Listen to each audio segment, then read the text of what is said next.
Je me nomme M. Lambert Bakonda. Je suis activiste pro-démocratie, militant de la lucha, secteur de Kisangani.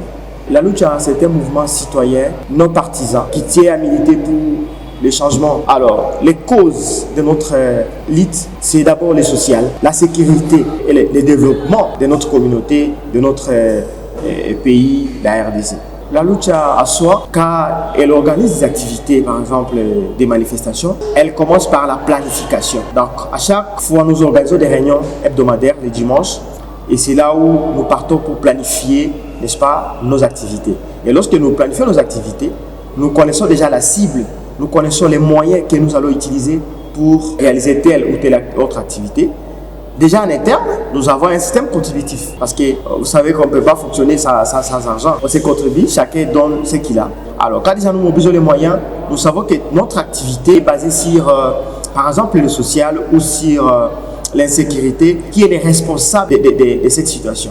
Alors c'est comme ça qu'on doit maintenant s'organiser pour aller voir, n'est-ce pas, la personne qui est censée répondre à ses besoins.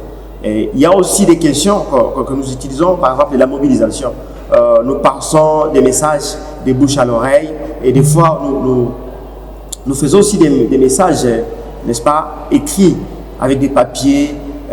C'est comme ça que nous parvenons à mobiliser certains citoyens pour qu'ils puissent aussi prendre conscience de la situation qui traverse notre communauté et notre ville. Comment est-ce que les gens nous comprennent? Surtout certaines autorités, des fois qui ne comprennent pas facilement ce que nous voulons. Et certaines personnes qui pensent que voilà, nous avons eu de l'argent des X personnes, raison pour laquelle nous sommes manipulés. C'est ces défis-là de la compréhension d'abord. Comment est-ce que les gens nous comprennent? Et il y a aussi des défis majeurs par rapport à notre sécurité.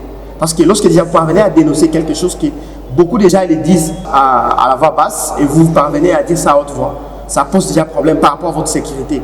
Notre problème, c'est de lutter contre les systèmes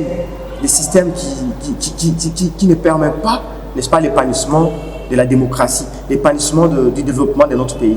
Il y a même certaines personnes, certaines autorités qui nous avaient qualifié d'un groupe, d'un mouvement insurrectionnel, d'un groupe de rebelles. Bref, c'est comme ça que les réactions sont mitigées. Il y a ceux qui apprécient, il y a aussi des autorités qui apprécient notre lutte et ils acceptent nos propositions, ils acceptent aussi, n'est-ce pas, d'échanger avec nous. Mais il y a aussi ceux qui n'acceptent pas facilement